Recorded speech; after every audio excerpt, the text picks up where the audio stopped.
Hello everybody and welcome back to my channel. I hope you guys are doing great.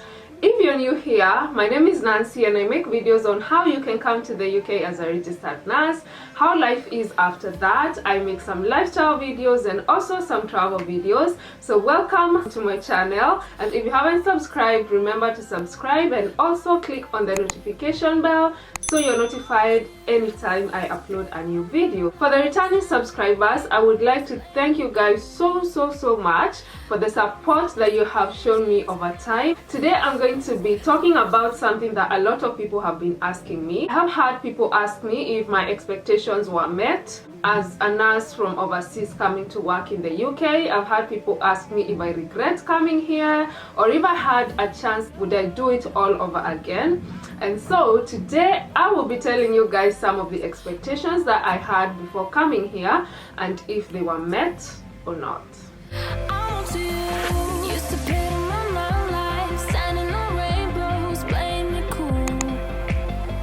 Expectation number one was money. I'll be honest and say that one of the reasons I came to this country was because of money. That was one of the top reasons for me coming here. I thought that people were highly paid, especially in NHS, which was a big disappointment when I was trying to apply for jobs and I was trying to compare the salary between nursing homes and NHS, and I was actually demoralized and I was shocked to see how much nurses are paid in NHS, because in my opinion that is not enough. If you compare how people are paid in NHS and how people are paid in nursing homes, there's a big difference. Let's say about half the salary of a nursing home nurse is what an NHS nurse gets, and I'm talking about band 5 here. In my opinion, nurses could use a lot more money. My expectations of money were not met, but the best thing about it is you can always do extra shifts. But when I compare what people are paid here and what people are paid back home, there's a big difference. The next one is a nurse patient ratio. And coming from Kenya, I remember there's a time I worked in a ward where it was one nurse taking care of about 35 to 40 patients, and that was a big workload. And of course, me looking for a job here, I did not expect to find anything like that here. I thought that the nurse patient ratio would be better, and it is better. So if you're working in a nursing home, it can be one nurse 15 residents, or one nurse 25 or even 30 residents. But then again, it depends on what kind of nursing home you're working in, how big it is, and what kind of residents you're having. We call them residents in the nursing home. And if you're working in NHS, it can be one nurse and about 5 to 9 patients in the hospital.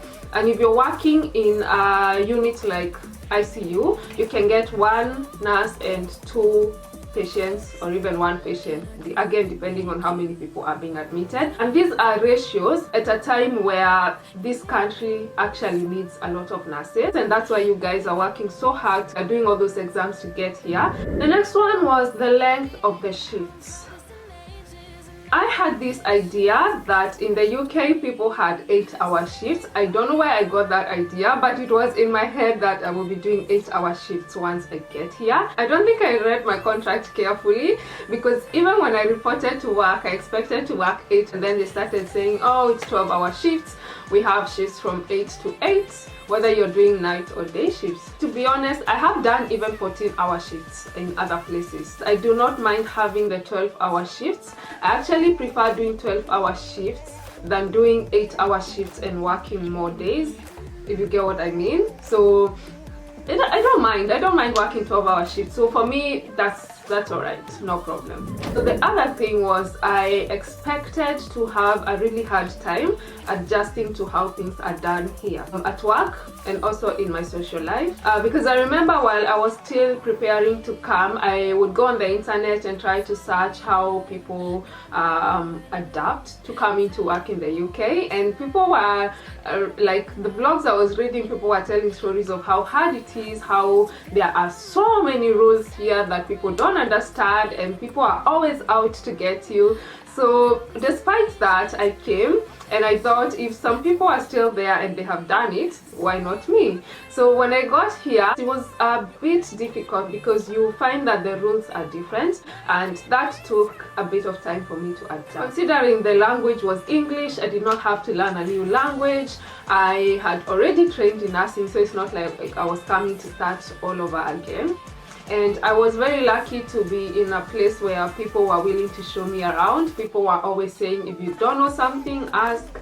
And people were always willing to teach me and to also share their experiences with me of how they came here and what they did, so things were easier for them to get used to. When we were doing the CBT exam, we would do things like you were given the NMC code of conduct, so we read that and I kind of had an idea of what to expect.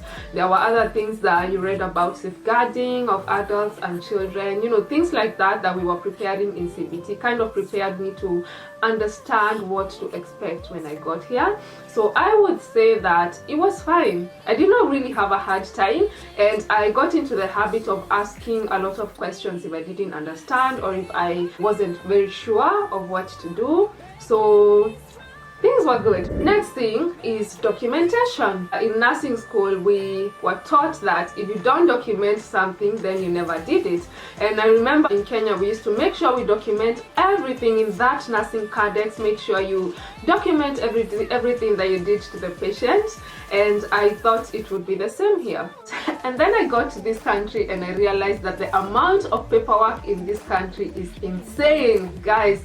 Oh my god, there's so much paperwork than I expected. Let me just put it like that.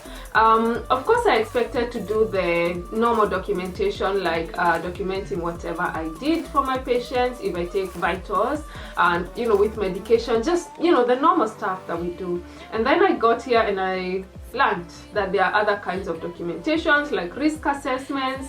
You have to do the mental capacity assessments, best interest assessments, like so much paperwork. If somebody has a fall, then you have to do an incident form. If maybe they fell and they got a bruise, you have to do root cause analysis. Then you have to start a 72-hour post-fall monitoring. Oh my god, so much paperwork that when I started to work by myself, I had like a long list of paperwork. If this happens, then you have to do this and this and this and this. If this happens, then you have to do this and this and this and this. Oh my god. But you know what, it's fine and you get used to it. And it's good because if something happens after that, then you will always go back to your documentation and say, yes, this happened and we did this and this because this doctor, they said this, and yeah, documentation. So lots and lots and lots of documentation in this country, but don't worry guys, you will get used to it. And yeah, it's important anyway, so I really don't mind. Last one was my expectations of being accepted as an overseas nurse. I don't know if that makes sense. Yes, so I'm kind of a paranoid person, and in my mind as I was coming, I did not expect to be like really welcomed. I expected that it was going to be so hard for people to try and accept this foreign person who's coming in and starting to work. I don't know why I had that in my mind, but to be honest, I was very lucky to be in a place that people were accepting. And like I said before, I was in a place where people were really ready to teach. And don't get me wrong, there's always people who are going to make you feel like you have to prove you're actually qualified to do the job that you're doing. There's always going to be people like that everywhere in the world.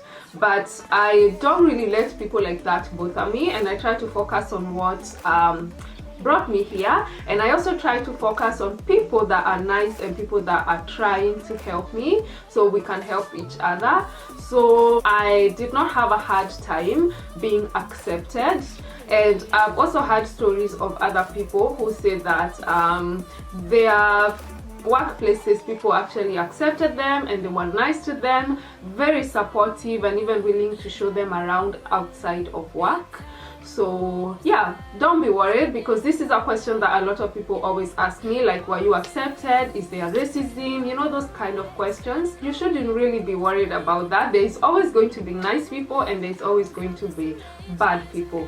So try to ignore the bad people and try to focus on the good ones, people you can make friends with, and life will be a lot better. I think those are some of the few expectations that I had. If you guys have any other expectations, comment below and I will be answering them in the comment section below. If you're looking for an agency to help you in your transition to come to the UK, like I always say, contact me on Facebook or Instagram, and I always talk to people there, and I will be able to understand what you want, and I'll be able to connect you to an agency from there.